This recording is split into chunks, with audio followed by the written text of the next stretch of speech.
Hello and welcome to Crucible of Words for some midweek meta legacy action. Today we are playing Bull's Zero Eyes Eldrazi deck that they took to win the Legacy Showcase Challenge. That is one of the highest level online events we have for Legacy, so a pretty big achievement to win it. And this deck is really good.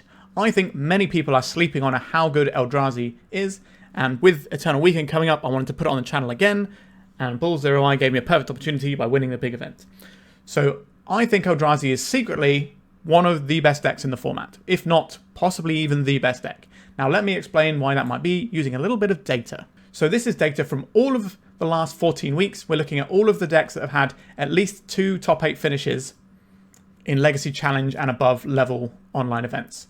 Obviously Blue-Black Reanimator, top here with a bunch of stuff. But what I really want to drag your attention to is Eldrazi. It's only 3.7% of the meta, but has a 5.4% share of the top 8, which gives it an over-representation of 1.47. So 1 would be a balanced one, where it's hitting exactly the same amount as the amount of people playing it. So this is putting up similar numbers of over-rep to Blue-Black Reanimator, which everyone obviously knows is the best deck.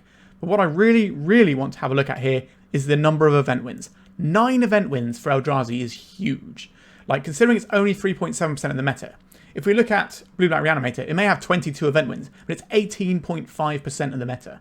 If we look at the ratio of 3.7% of meta share to 9 wins, that is better than Blue-Black Reanimator. So that is quite impressive. So I think this deck is actually really solid, and if you're looking to actually win Eternal Weekend, why not play something that, when it high rolls, it just converts tournaments and wins? So why is this deck so good? Well, we apply a lot of pressure, and there are decks that are trying to leverage their life total using the One Ring and the card Reanimate. So being able to leverage a bunch of pressure in our opponent's face is a good way of doing that. We have Chalice of the Void, which can help us shut down some decks. It also makes removal difficult to cast on our guys, so we can just keep sending them in. And our opponent has very little time to sculpt a game plan. So we are beating them down with a selection of monsters here. This particular list is slightly different to some of the ones we've played before. It's a lot lower on the 2-drop creature slot. Instead we're running Grim Monolith so we can power out other bits and pieces. So Eldrazi Linebreaker is clearly like the big haymaker here that just does unreasonable amounts of damage. But we've also got Glaring Fleshraker, which combos with our Kozilek's command to give us like a combo finish that we can sometimes utilize, as well as ramping us out. We've got Hand Disruption, Thought-Knot Seer, another big smasher in Reality Smasher itself. This particular list running 4, so we are really going for the throat here. We have a Devourer of Destiny to smooth out our opening draws, as well as being something we can tutor off of Eye of Ugin if we need to blow something up. Wastescape Battlemage is a good way to interact with stuff on the board, so we can blow up a One Ring, we can bounce a Murktide Regent to keep swinging, that sort of jazz. And that's pretty much it. We've got fast mana in the form of Grim Monolith and Lotus Petal. Obviously we have a bunch of soul lands. We got Ancient Tomb, City of Traitors, Eldrazi Temple, and Eye of Ugin that can help power stuff out. We've got ourselves the Cavern of Souls and the Secluded Courtyard so that we can get the costs on the Wastescape Battlemage and the Eldrazi Linebreaker. And 4 Wastelands to make sure our opponent stays behind when we're pressuring them. Now there is a one-of Sire of 7 Deaths, which rarely comes up in my experience, but it's not always a shame to have it in the deck, because when it does come up and is relevant, it feels really good. Sideboard, we've got some Graveyard Hate and Faerie Macabres. We've got some Dismembers to blow up some annoying creatures, including Magus of the Moon. We've got Warping Whale. This is an interesting one that has a bunch of utility, but you can counter a target sorcery spell, for example, a Terminus out of a control deck that might be running it, as well as giving us a little bit more interaction against some of these Storm decks. We've got some more Graveyard Hate and Unlicensed Hearse. Null Rod for like all the One Ring style decks. Disruptor Flute is a generic catch-all piece of interaction. You see this in so many colourless decks. It's really good. And then we have a Karakas we can board in against like Show and Tell and Reanimate and whatever to make sure they don't have an Atraxa blocking our path. So that, lovely people, is the deck. I think this deck is really good. I don't know what the best list of Eldrazi is. I think you have a selection of flex slots. So Sire of 7 Deaths, some number of Reality Smasher, the Devourer of Destiny, the Grim Monoliths, and your number of Wastescape Battlemage. These are like your flex slots here. And you can play with them as ever much you want. And I think the deck is really solid. And hopefully we can showcase that today. I have some other Eldrazi videos on my channel you can check out. But this is something I think you should be really aware of for Eternal Weekend.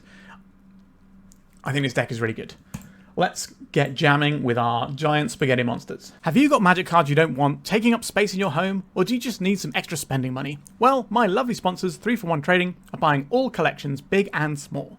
They are one of Europe's biggest traders and have a transparent process to sell them cards and make sure you're getting a good deal. click the link in the description of this video to get an offer on your cards today. This opener has too much mana, we're going to send it back. This opener has the right amount of mana, so we're going to put back probably the City of Traitors here. Generally speaking, we don't mind leveraging our life total because we are going to be on the offensive almost all the time. Underground Sea. A Tamiyo. So we have options here. We can just Wasteland this and let them accrue clues. We don't care about clues as much as other decks do because we don't give our opponent enough time to activate their clues and do it. So we could just see if we can strand our opponent with no land. And sure, they can get a clue out of it. The only way that this really goes wrong is if they have land and Brainstorm. The other option is we just play out a land, then kind of do nothing, which exposes us to Wasteland. I think we're going to Wasteland our opponent here. This gives us a chance to potentially free roll this game where our opponent doesn't have the resources to play it, but there is the punish of Brainstorm off of a land here. But if we just play a land out and they Wasteland us, then what are we doing? Nothing. Alright, they did have another land. Doesn't look like a Brainstorm because you would fire it off immediately there and then get this flipped. So we can play out an Ancient Tomb here.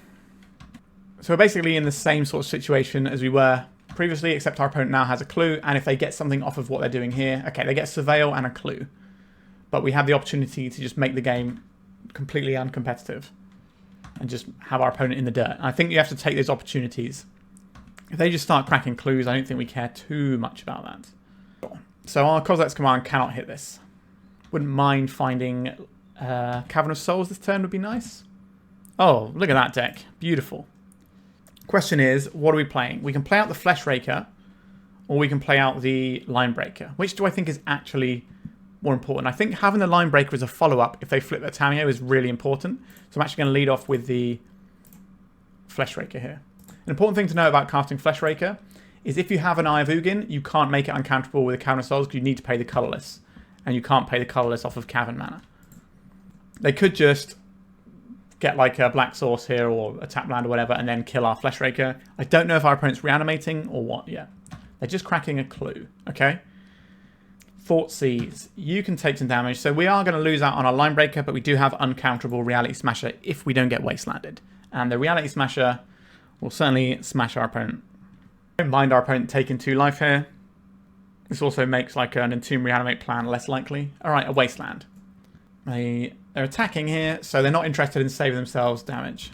They could just flip this and then plus it and then reduce damage that way. A Ponder. That is only the second card they've drawn this turn, but if they find a land... No, they've already played a land, so they Wastelanded us. Kozilek's command. Okay, I will get my attack in. I think I'm going to exile this creature and draw a card. I think we want to draw a card here. So we could make a spawn so that we have a little bit more mana in the tank in case we get hit by another Wasteland, or we can just try and dig our way to something better. Like we have action in hand already. I think I'm actually going to make the spawn here. I'm going to leave one floating off the Ancient Tomb to pay around a days here. I don't really like the idea of our opponent getting the Tamiyo up and running here. If they want a Force of Will, then they're going to have fewer resources, and that's a Force of Will not pointed at our creatures that deal damage. Alright. I don't mind that. This gives us more mana to do stuff next turn. So we could... Okay, I was going to say we could Kozilek's command into Reality Smasher. We don't get to do that because they got rid of our Ancient Tomb. So I'm pretty glad that we made the mana here. Chalice of the Void. That's a pretty good one. I can just make the Reality Smasher and start beating face with it. We Kozilek's command this. That gets us 3 tokens. So then we could make a Chalice of the Void. With 1 card in our opponent's hand, the Doughty Void Work in play suggests our opponent's tempo. I think we're just going to make... This plays into Days is the only problem, and I don't necessarily want to play into Days if we can avoid it. Could kill the Tamiyo, that way you can force through damages here. We could kill the Tamiyo, make some guys, or we could kill the Tamiyo... If we kill the Tamiyo, make guys, we get to also make a Chalice. We don't care if they have the Kozilek's command underneath the Doughty Void Walker. If we play the Reality Smasher here, and it gets Days, that's really going to suck for us. Okay, I think we have to do this. I think we make tokens and we exile the Tamiyo here so we can force damage. I'll leave 1 open to play around Days. This is just going to try and secure us a Reality Smasher. Yes, our opponent can beat us down with the Doughty Void Walker, but this can't block. I get 2 damage through this turn, then we get 7 in next turn, plus whatever the Fleshraker deals. This comes in here. We get a Chalice in. This gets us another ping, so we have lethal. Our opponent won't have access to removal spells outside of Petty Theft, which isn't a great removal spell. We have enough mana to pay for our Reality Smash around Days next turn. I think our opponent is in a heap of trouble here. You can put us to 9, but how are you going to get through this Reality Smash? They can't do any Reanimate shenanigans, even if they are doing Reanimate stuff, but I don't think they are. Wouldn't have minded a Cavern of Souls there, but I'll take this Reality Smasher. I'll use the tokens just so we can preserve our life total in case something goes wrong here. You can crack that clue. And we win the game. Pretty decisive, I thought. So our opponent is playing like a tempo-y plan. Our deck feels pretty good against a tempo-y plan. What can our opponent possibly have that we care about? Maybe some sort of Harbinger of the Seas could be annoying. So maybe this is a matchup where the Dismembers look quite good. I don't think we want this. This can obviously exile a Tamiyo, but it only exiles the front side of a Tamiyo, and I think we just go through the Tamiyo. So this can get rid of Harbinger of the Seas. We already have the Grim Monolith, which helps us play around that. I like the Wastescape Battlemage a lot here because it bounces things like Murktide. Maybe the Sire of 7 Deaths is a tricky one here because it costs a lot of mana, but it does just say we're not losing to what you've got there. I think actually we're just going to leave it as is. And if we see anything, we can change it up. But at present, I think we're pretty well equipped into what this matchup is about. If they are playing Harbinger of the Seas, which isn't really a thing that you see that often in blue-black tempo, but you need to respect cards that are castable for those decks. Yeah, we have a Cavern of Souls, which is great. We have the Lotus Petal, which allows us to accelerate a turn. We've got a little bit of interaction with their lands. We've got Chalice to shut them down. We keep this. If we draw something like a Ancient Tomb on turn 1, then we are absolutely in the money because we just get to smash down this Chalice. If our opponent is secretly Reanimator and gets us, then sure. Our opponent's not doing anything with their mana. I'm very happy to do the Wasteland play that we did before. I didn't have any pressure. Sure, you can have a subpar Brainstorm. Right, they had another land, but again, we didn't really lose anything there. And we gave ourselves another turn to potentially draw a way of making a guy. Do we play out this Lotus Petal into Days? So we can play this Lotus Petal and then have the Chalice of the Void ready for our opponent. That probably forces a reaction, but then we don't get to cast anything the following turn if we do that. Would I rather just save that and just throw out an uncounterable thing? I think I probably would. If we'd have had a Soul Land this turn, that would have been much better. But we're non-wastelandable, so we can definitely play out a creature next turn. We've got the Undercity Sewers coming in on the other side of the battlefield, milling over Tamiyo. Yeah, Tamiyo is not great in this matchup. If you can get it up and running early, obviously, it's still Tamiyo, it's still pretty busted. But our deck is one of the best decks at ignoring Tamiyo, which I think is a good place to be considering Tamiyo is, just busted, really. Let's play out this Lotus Petal, because if they see the Cavern of Souls, they might counter the Lotus Petal. So now we'll play this out. We'll name Eldrazi.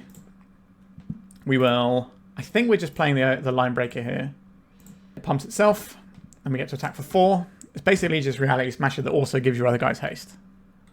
Now, the cost of having to put red in your deck to make this castable is real. Sometimes this does sit in your hand. But between Cavern, Lotus Petal, and Secluded Courtyard, we got a pretty good shot at casting it most of the time. Alright, they want our Lotus Petal.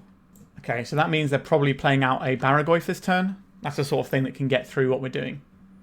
Oh no, they just wanted to trigger Revolt. That's pretty bad. Okay, we're going to play a Murktide. How many have they got here? 2. So this is going to be a 5/5? 5/5 Murktide, sure. This would be a great turn to draw a Wastescape Battlemage. Come on, deck. Thought-Knot Seer. So I think we play out the Thought-Knot Seer here. No, we can't play out the Thought-Knot Seer. We don't have the mana, actually. We have to play out a 3-drop. So we can play out this Linebreaker, but this doesn't do anything in the face of their Murktide. So what we're actually going to do is play out this uncounterable Fleshraker, so that next turn we can play out the Linebreaker, make another guy, so our Linebreaker hits even more. So they're going to be under more pressure, because I don't think they can turn this sideways. If they do turn this sideways and they get clobbered for a lot, it probably means they have interaction. Don't waste on me, though. Right, just holding up some stuff over there. A Grim Monolith. I don't think we're messing around with Grim Monolith. I think we're just casting uncounterable guys here. Could have an Orcish Bowmasters. What are we doing with our mana here? Consigned to memory on the Glaring Fleshraker trigger. That is not very exciting. This is uncounterable, so unlucky their opponent. Maybe they're just trying to... I don't know what... Okay, they wanted to get Revolt. Okay, our opponent was doing something sensible there. That makes sense.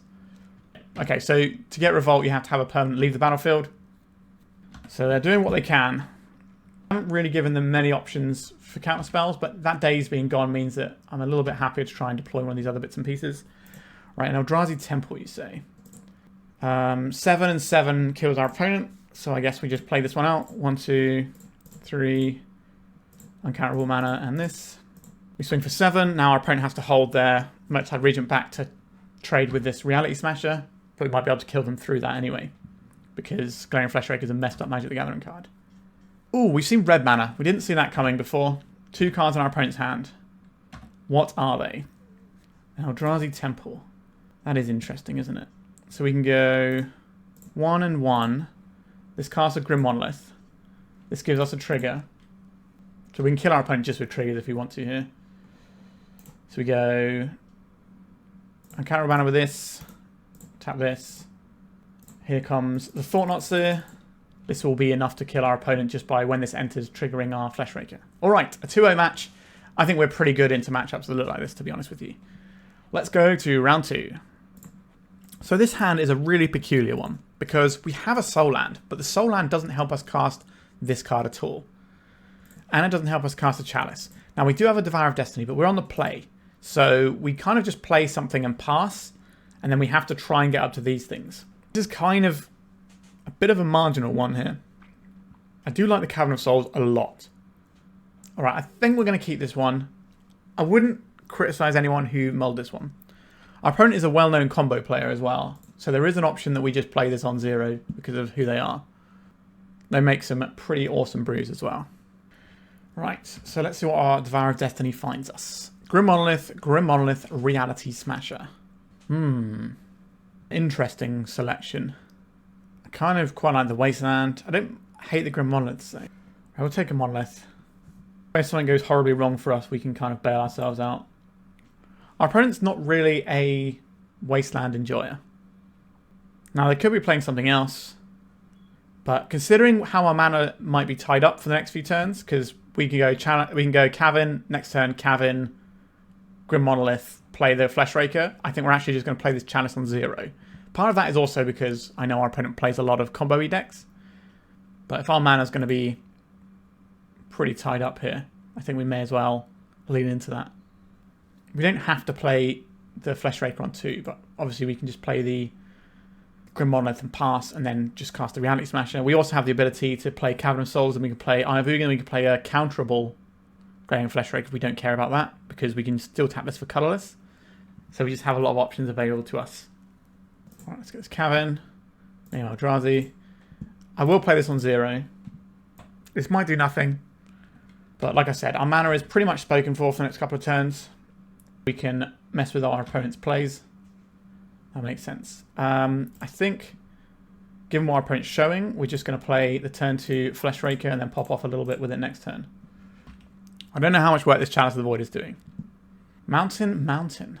Light of Flame. Okay, so maybe we should have had this on 1. Is this stopping Lotus Petals? Wheel of Misfortune. Okay. Need to remember how to do this one. Each player secretly chooses a number 0 or greater. Then all players reveal those numbers simultaneously and determine the highest and lowest numbers. Wheel of Misfortune deals damage equal to the highest number to each player who chose that number. Each player who didn't choose the lowest number discards their hand and draws 7 cards. So they can pay a huge bunch of life. Our opponent needs to a reasonably high number. Are they just going to play... They need to be kind of careful with the number because they are under the gun a bit. I'm going to put 15, I think. Okay. They chose 8. So our life total is low, so it will be easy for them to finish us off if that situation arises. But we've got some nonsense going on right now. Oh, wowzers, trousers. Alright, so we play this one out.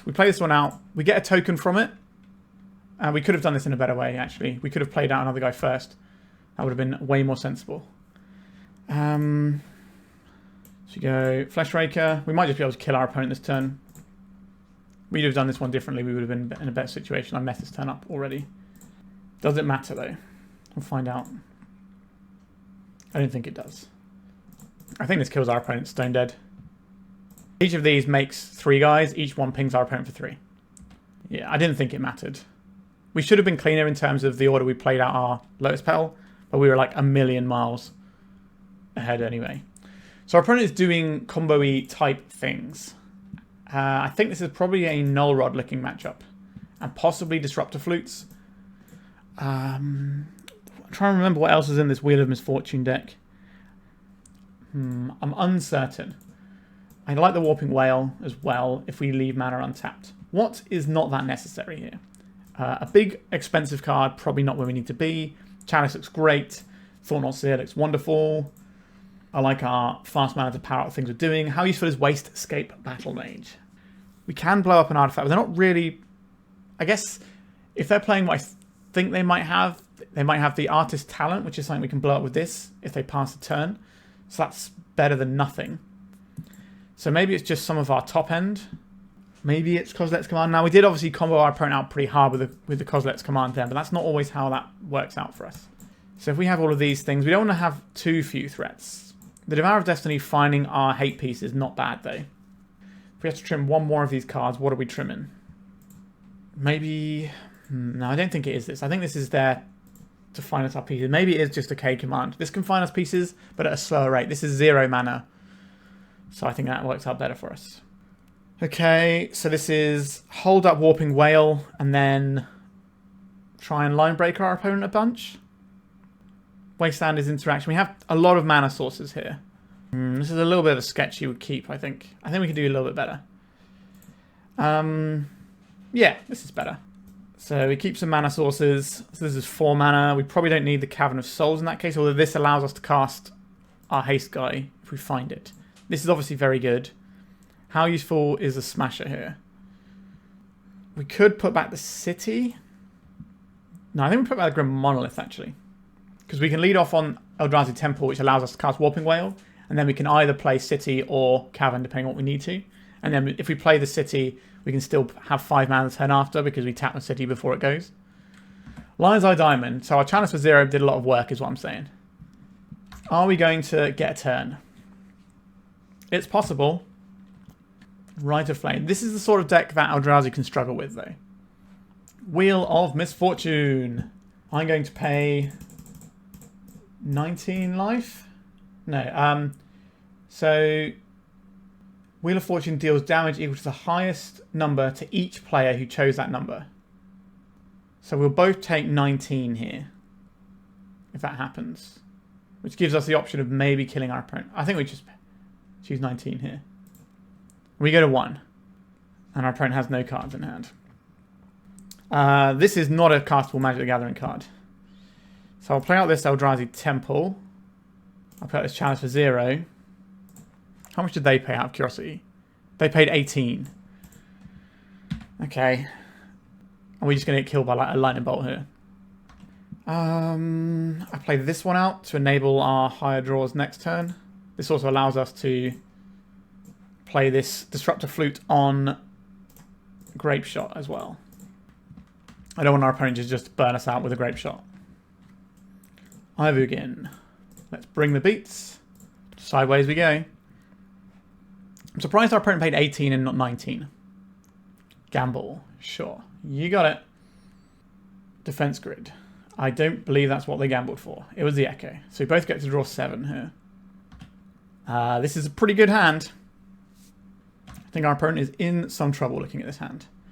So we play out the thing that gives us the most mana, I think. So this taps for 2. So first things first, I think we cast this guy. Take a look at what our opponent's working with here. Lion's Eye Diamond, Seething Song. So the Wheel of Misfortunes will work, but they won't necessarily have the mana to get there. We could take them off the mana, taking the Spirit Guide. Yeah, I think that makes the most sense here. We take the Spirit Guide, and then we tap for 2, and we're going to just deploy this Null Rod. For 5, then we kill our opponent next turn. We can't play this because we need colourless and red for it. Alright, we managed to get the game and the match there. A little bit of knowledge about who our opponent was certainly helped us in game 1 there. And I've certainly played poorly against Wheel of Misfortune in the past, but I'm very surprised our opponent only paid 18 life and not the full 19.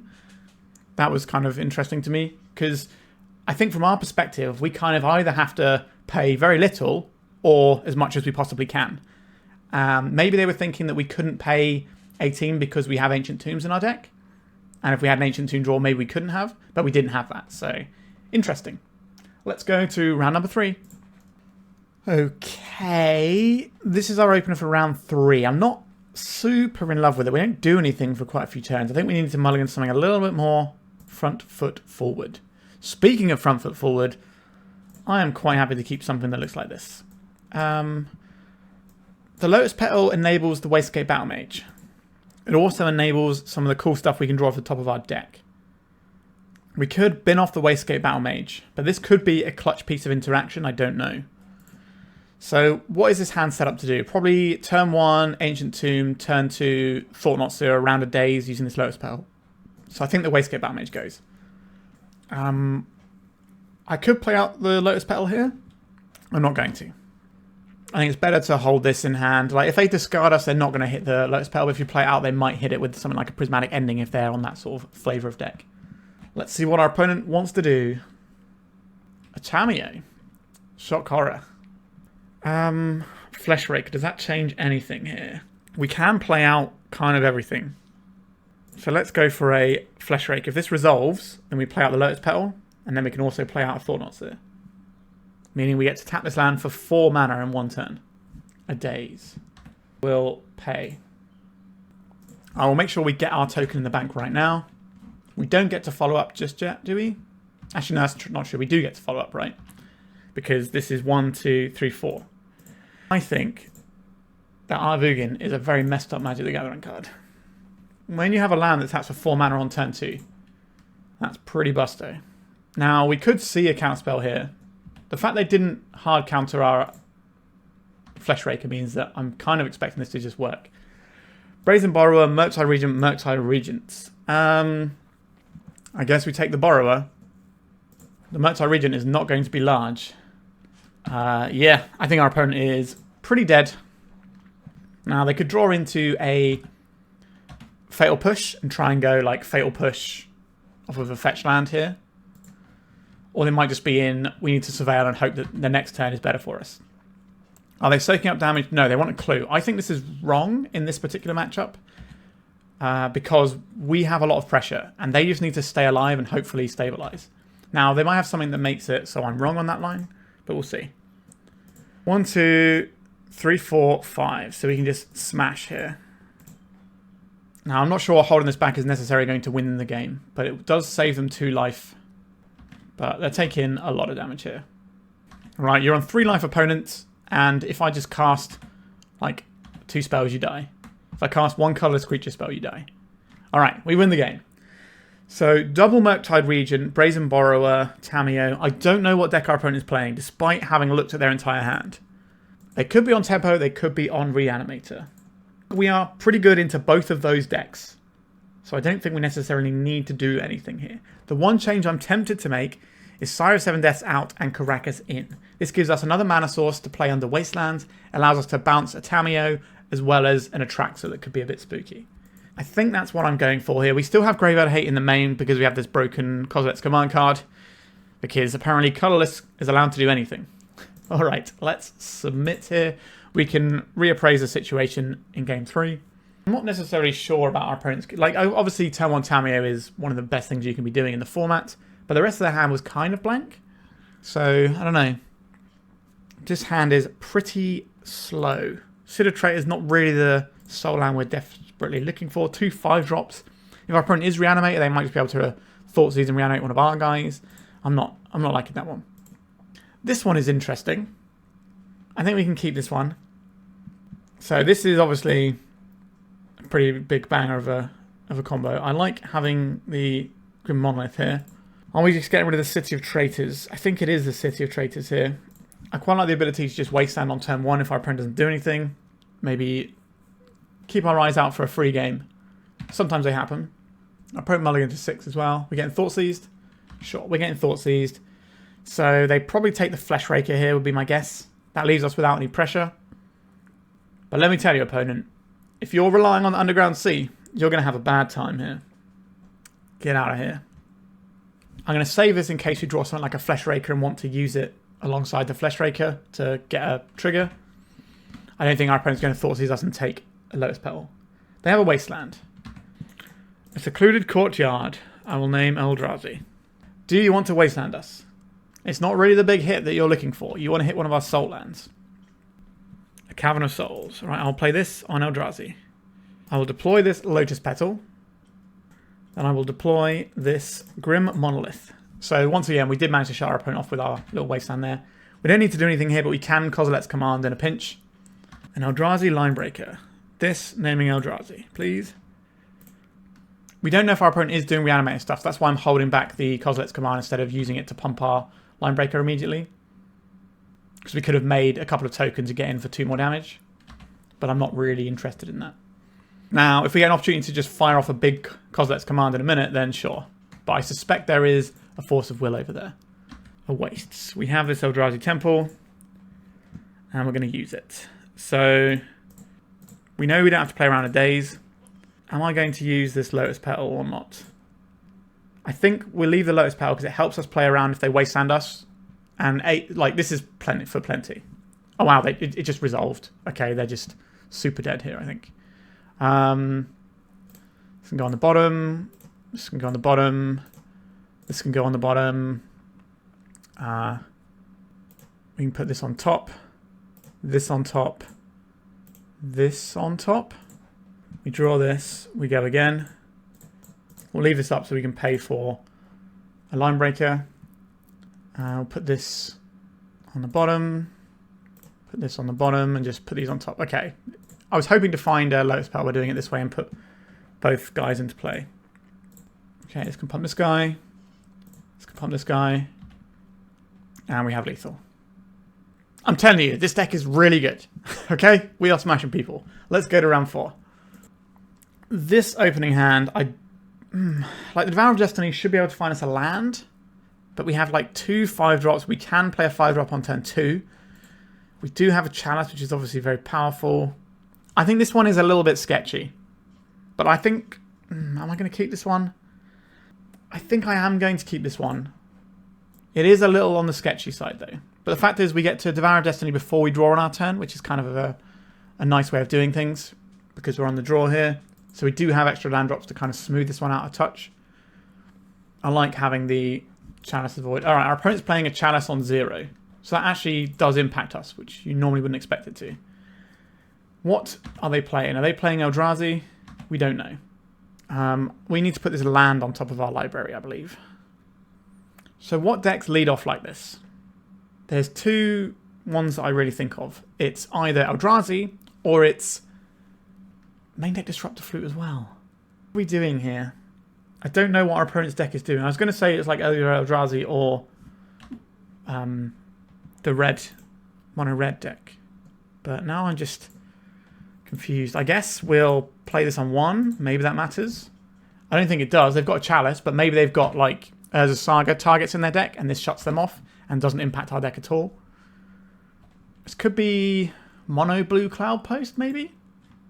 They don't want to get Wastelanded, so Cloud Post is definitely a possibility here.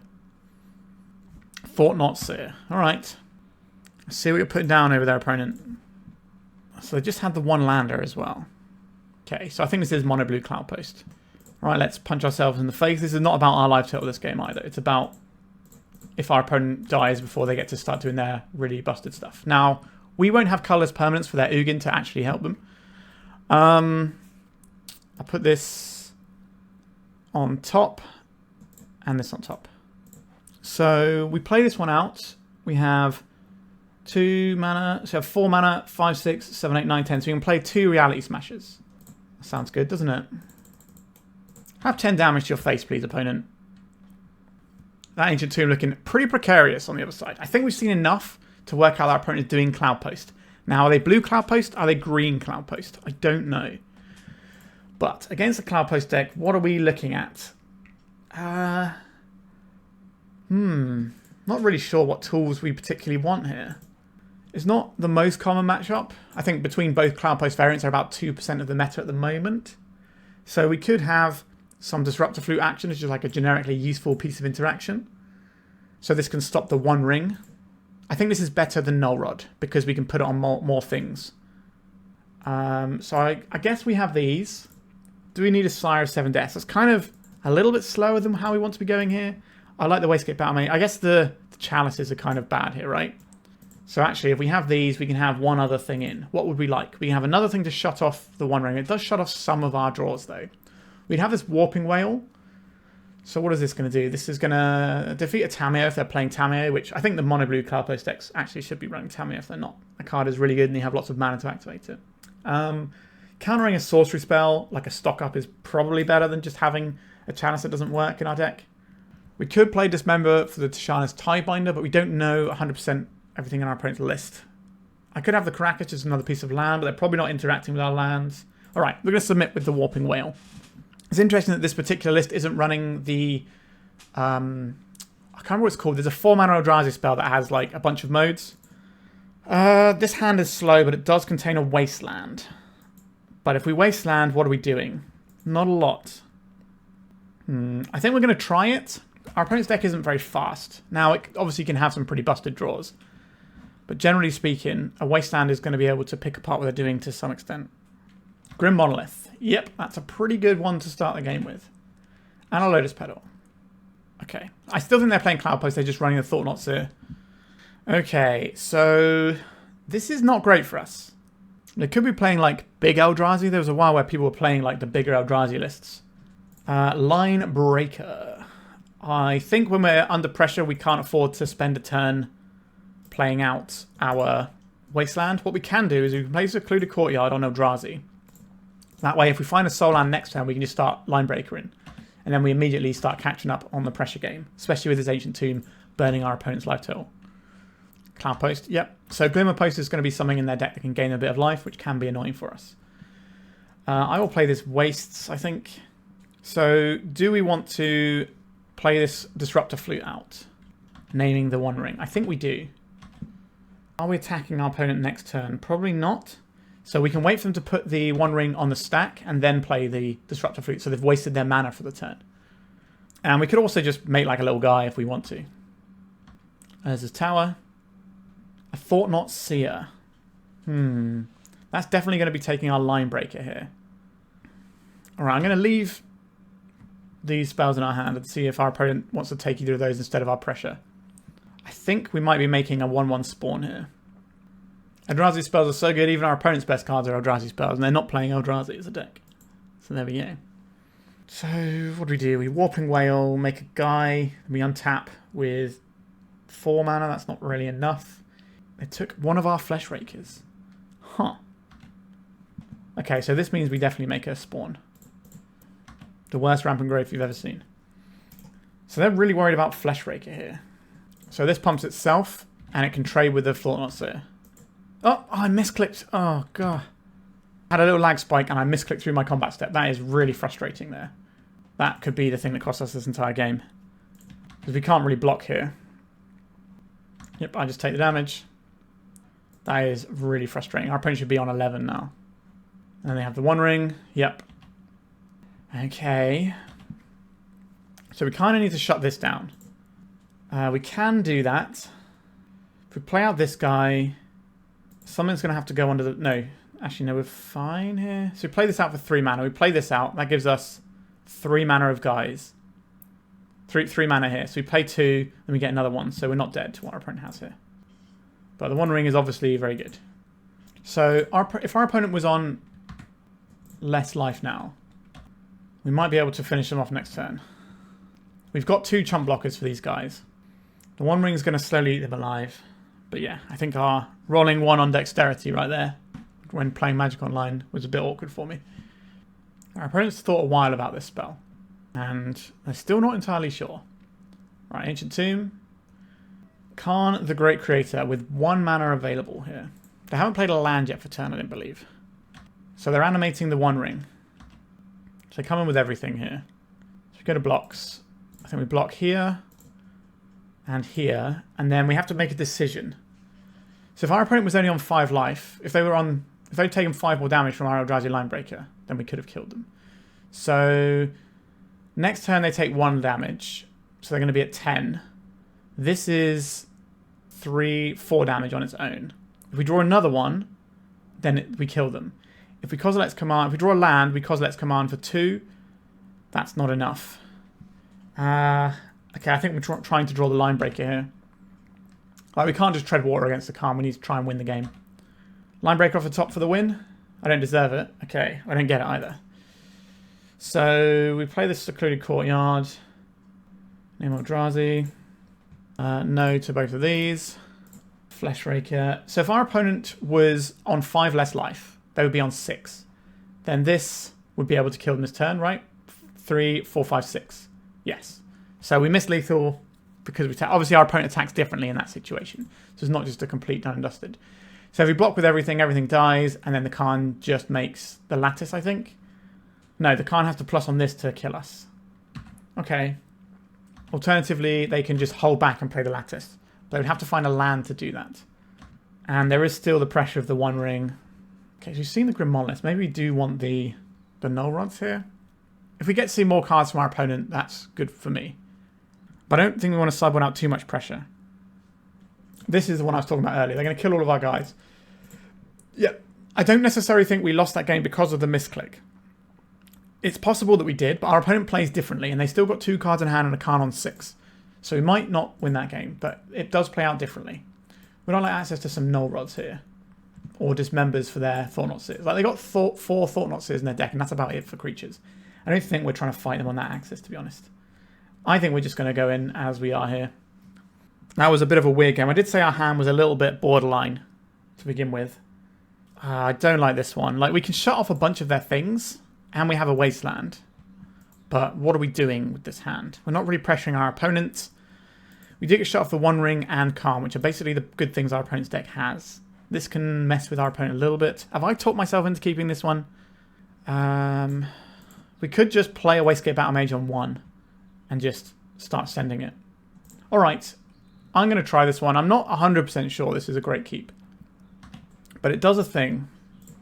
Let's just make a 2-2 on turn 1. It's like playing pre-modern all over again. The 1 mana 2-2s, effectively. Let's see what our opponent's up to. We can Wasteland, we can Disruptor Flute. A Cloud Post. But Wastelanding once we have pressure in play is way better. A Glaring Fleshraker. Certainly a fan of doing stuff with that, but is this a turn to do that? I don't think it is. I think this is the turn to Wasteland our opponent and get some free damages in. I wish we had an Ancient Tomb instead of this Eldrazi Temple. That would have been the better land to play, because then we could also play Disruptor Flutes out here. Alright, our opponent has an Ancient Tomb. That's good for us. Another Disruptor Flute. I get it, deck. I understand. You want me to have a Disruptor Flute. Let's get him for 2. Let's cast a Fleshraker. Also, by not playing the Fleshraker, we did open up the double Fleshraker line using the Eldrazi Temple. So next turn, we're just going to be playing some Disruptor Flutes. I assume our opponent's going to play some kind of banger this turn, like a Karn. Probably Karn's not that great. It's probably going to be the One Ring. And then we have to decide if we want our opponent to tap the One Ring to get extra cards, or if we want them to take the damage from our Fleshraker. Because we can Disrupt Flute in their upkeep so that the ping from this actually works. I think we're probably going to go the damage route, but we'll see what happens this turn. I'm just expecting our opponent to play the One Ring. They might not do that. If they play a Thought-Knot Seer, that's not actually too bad here, because we can't really push through it, but we can Disrupt a Flute around it. I need to remember what that card is called. Is it Eldrazi Confluence? I should probably look that up. Glimmer Post, gaining 1 life. So they have to tap the Grim Monolith if they want to play the One Ring here. Yep. This gives them the ability to tap their Ancient Tomb without it hurting them, because it deals damage to them, but they don't take damage because of the One Ring. Will they actually have a follow-up with this? They do. Is it just going to be a Flute? Oh, Monolith, pretty good.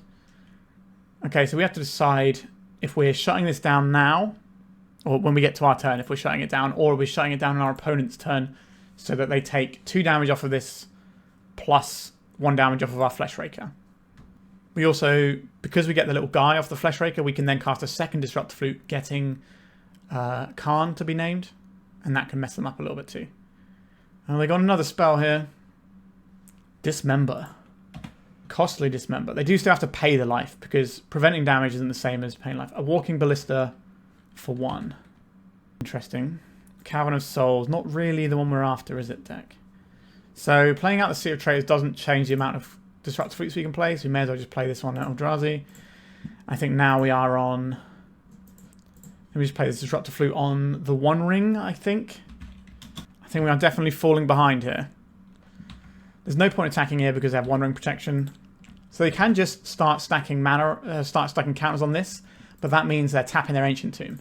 And they basically pay a bunch to deal us 1 damage.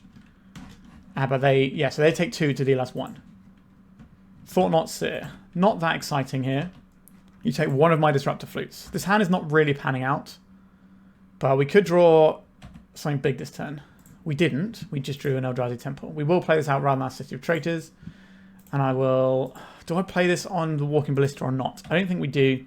I think we wait to see if our opponent activates Walking Ballista or plays a Karn, and then we can play the Disruptor Flute. This One Ring is ticking them down. We can take some damage off this Thought-Knot Seer. We're a long ways off activating Eye of Ugin. 1, 2, 3, 4, 5. So it's going to take another Soul Land. And obviously, if we play out the City of Traitors, then we don't really get to play out another Soul Land afterwards without losing our city. So it all gets a bit awkward. Are they just like full-on colourless Cloud Post, maybe? A Thought-Knot Seer. Okay, we respond. I'm going to name... I think it's Walking Ballista because it's on board. But maybe it should be Karn.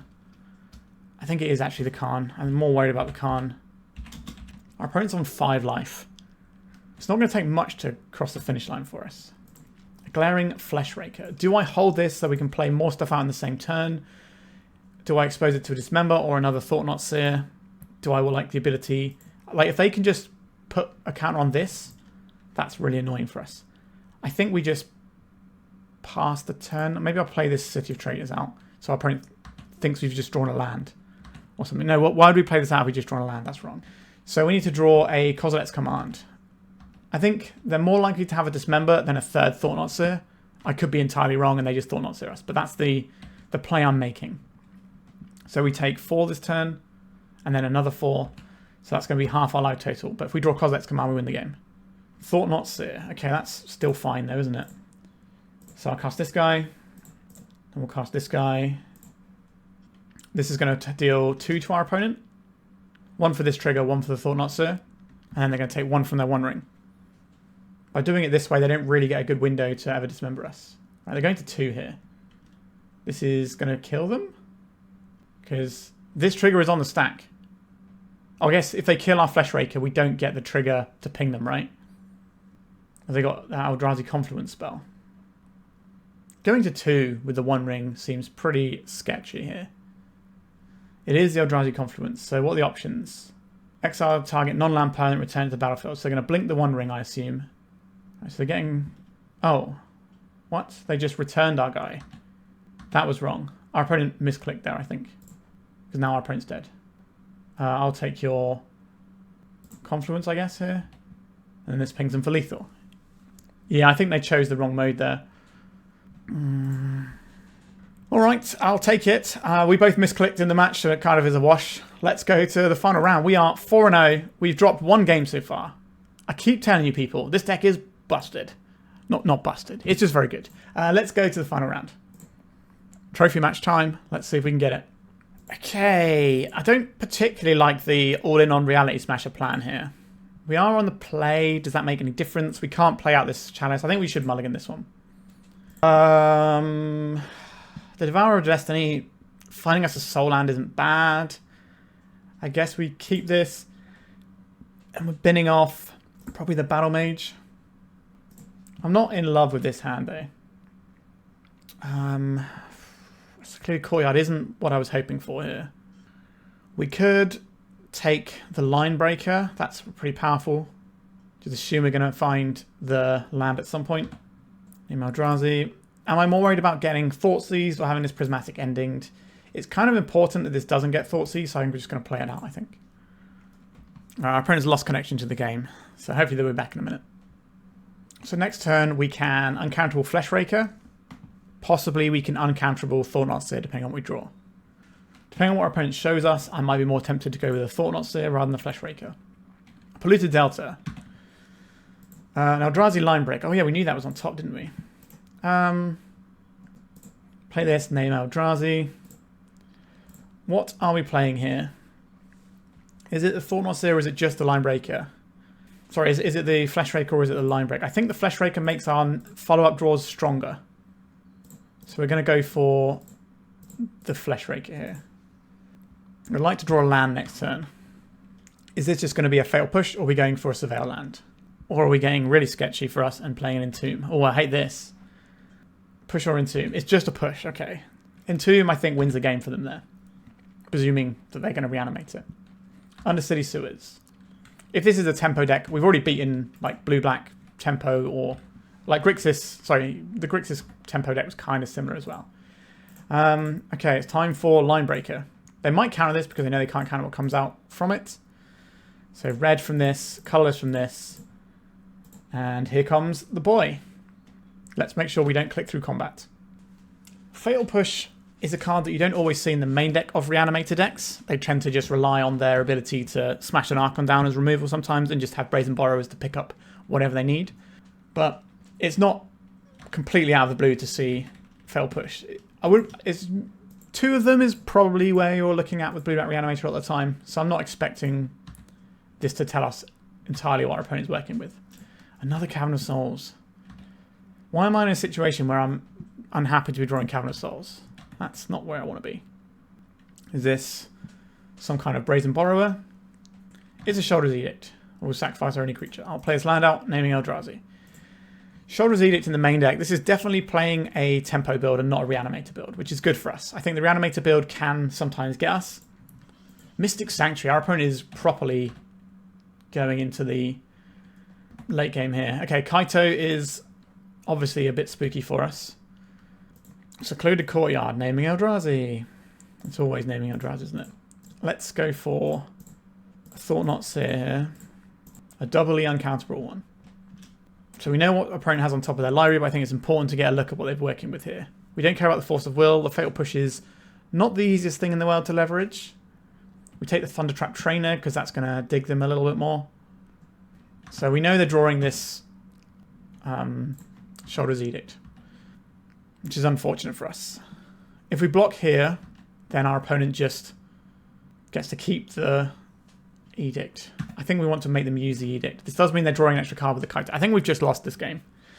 I like this matchup, generally speaking, but we are losing game one here. Now, maybe we can just do Devourer of Destiny, take this out, kind of stabilize, because a lot of our opponent's cards don't matter. 1, 2, 3, 4, 5, 6. So we're one away from casting this guy. Let's attack the Kaito. I think our opponent is going to kill our creature. What a shocker. We lose our guy. They get to draw a card, which is not a part of this interaction I like.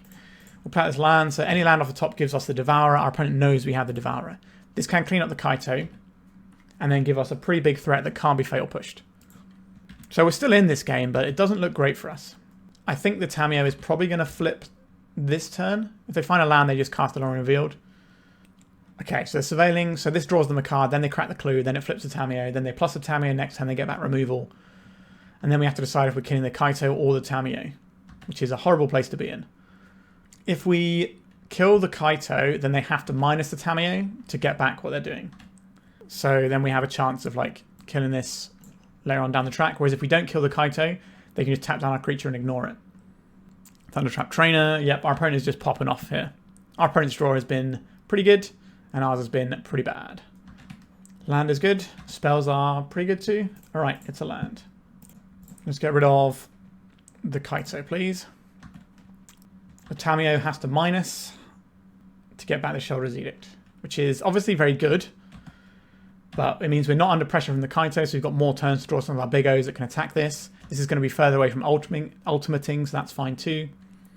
Goodbye to our Devourer of Destiny. They've cast this same Shoulder's Edict 3 times, which is not what we want as an aggressive creature deck. Tamiyo, sure. What do you want here? Reality Smasher pretty good, as it turns out. Who'd have guessed? Let's get Smasher in. I think we do just... Do we just go face here? Or do we go after their Tamiyo? I think we just go after Tamiyo here. This is a really hard creature for our opponent to interact with. They're just going to let us die. Oh, they have a Flame of Anor. So they get to discard a card for this, so they're going to discard their Force of Will. Oh, discard a Fatal Push. Interesting. I guess they can keep the Force of Will for the Kozilek's command. So they killed our creature. So our opponent's just got control of this game. They've got 5 cards in hand. But we're going to see a little bit more of our opponent's deck and keep playing. We're not out of it yet. They didn't even need to worry about defending this Tamiyo, to be honest. I could have just let it die and win with these bits in play. So they've got another Tamiyo they can flip pretty much at will, given they've got this Lauren Revealed in hand. Okay, so this is going to get rid of the Tamiyo. This gives them a double bubble if they want it, of -1. So they get to -2 our attackers. So the Linebreaker or the Reality Smasher don't interact with the Tamiyo. We can put 2 damage on it, which isn't enough, obviously. We've definitely lost this game. Just hoping something weird happens and we get to get somewhere. We know they've got Force of Will in hand. I think we're just actually going to concede this one. Maybe we should play out longer because it's a trophy match, but our opponent is just so far ahead here. So our opponent's just running like Grixis Wizards. Maybe we've seen Wastelands, they might have Daisies, so let's just do this little swap. And honestly, I think that's fine. And we'll just submit. I think we are pretty odds on to win matchups that look like this one. Doesn't mean we always do, but I think we are having a pretty good shout to win them. Too much mana, this is no good. This hand is pretty bad as well. I don't think we can keep this. Not like this deck. Okay, we can keep this one. So, we want uncountable mana here. Secluded Courtyard goes. I think we probably just get rid of the Devourer of Destiny here. And just plan on... Yeah, I think we just play out this Eldrazi Temple. I think our Life Total is not really under pressure, so the Ancient Tomb might be better. Yeah, so we get Wastelanded. Sure. Problem is, we're on a multi 5, so our resources are a lot more precious than theirs. Karakas. Alright, let's play out this Ancient Tomb. We're just going to see land Tamiyo, which we can then bounce. It could just be a Ponder, though. Thoughtseize. Alright, so they take the Thought-Knot Seer here, I believe. Yep, pretty easy. We can play out the Ancient Tombs, so we have Uncountable Reality Smasher, or we can play out the Karakas to play around a Tamiyo. I think we just have to work towards the pressure here. Alright, goodbye Ancient Tomb. Double Wasteland against our multi 5. Obviously pretty strong. Okay, so now we are just going to Karakas this out of the way. No clues for you. So if they want to flip this, they have to play it and Brainstorm, and that taps them out for the turn. Alright, so they have a Brainstorm. Sure. So the other option we have is to let them get a clue and then try and deal with this. So we are now in a horrible situation. Because if we... Oh, that is a perfect draw. Can I have a Lotus Petal, please? Okay, this allows us to get the hasty Reality Smasher here. With uncounterable stuff. So we go 1, 2, 3, 4, 5. So if we... So we almost got punished for having this Karakas. Doesn't mean it was wrong to play out. But it means that we had to draw that Lotus Petal to have uncounterable Reality Smasher. So they can obviously just Flame of Anor this away. But at least they're not drawing extra cards here. Thundertrap Trainer. Okay, so almost certainly getting another crack with our Thought-Knot Seer. Thoughtseize. Oh yeah, fire that Thoughtseize off. Yeah, I'll take that free shock. Beautiful stuff. So Thundertrap Trainer just hurt them. Nice. I do like the Wasteland quite a bit here. Let's attack 5. Then I'm going to take them off of the red mana, which they can use for one of the only spells that kills our Reality Smasher. If we can take them off of Flame of Anor, that's going to be a big problem for them. Polluted Delta, they can still cast Flame of Anor. Cracking in for 1 with the Thundertrap Trainer. Kozilek's command, you say. Alright, I think we're just going to attack here. Opponent's at 4 life. They need to answer this Reality Smasher. If they go for a Shoulder's Edict, this makes tokens, so we don't get to save our Reality Smasher. But we can go for a bunch of stuff here and block the Thundertrap Trainer so they can't Kaito. Let's see if they attack. Okay, so we have to Kozilek's command here. We've seen a Daze, I think, out of our opponent, so I'm going to play around it. Okay, this can go bottom, bottom. We move to blocks. We block here. so they can't put a Kaito in, because that could tap down our Reality Smasher. And this is spells, not spells or abilities. They wouldn't even have to discard a card. They could just deal with it. All right, they're going to need something here. Another Reality Smasher. Is that better than the Linebreaker? Maybe it is. Let's find out. All right, we get to go to a game 3. Whew. I liked how we sideboarded there. I don't think I wanted to do anything differently. Let's keep drawing our Cavern of Souls. So that was a mull to 5, and we just about managed to get over the finish line there. So, nice. All right, this hand is pretty cool. I'll keep this. So we can start with some pressure that's kind of annoying for our opponent to interact with because it's not very strong, which is a weird thing to say, but all right, let's get this Battlemage down. We've got 2 of them, so I'm happy to cast 1 just as some pressure on turn 1. Now, the annoying thing about this is that it's 2 power. And Tamiyo can just sit there and go, nice 2 power guy you've got there. We can bounce a Tamiyo out of play with the Wastescape Battlemage, which is fine. We can do that on turn 2 instead of playing this Chalice. Depends what sort of game plan we're going for. This is for all the marbles and see if we get the trophy here. Thundertrap Trainer. This is not a card I want to bounce. Let's see what they reveal. Eldrazi Edict. Understood. Not in love with that for us. I think it's Pedal to the Metal time. Eldrazi. Just make an uncounterable friend. Give him self-haste, of course. Attack for 7. It's a big chunk of your life total. Are you going under the bus? They're not. So they're on 11. So what we don't want to see here is Fatal Push plus plus Shoulder's Edict. Now we do still have Uncountable Reality Smasher next turn, which is pretty smashing. 3 mana. Barrow Goyf. Okay, so we bounce this out of play and we smash. So we need more mana to do that though. I kind of want to Wasteland as well if I bounce it, but can we do that? 2, 3. So if we bounce this out of play, then that costs us 4 mana. 1, 2, 3 mana is all we have. So we play this one out. That saves us 2 mana. We don't get to use that 2 mana. We play this one out. We still get to Reality Smasher. Okay, I think it's Eye of Ugin time. Bounces Paragoyf. So now we have to decide what gets haste. I think it should just be this guy so we can maximize damage. They can block all the damage from this. But this does give us lethal next turn. This will put a creature in the graveyard, which will pump their Paragoyf to being 3. But they're taking 5 here. So if they go 3 and go up to 9, I don't think it matters. So just play out the Paragoyf again, I think. We don't want to see here is this being a fatal push.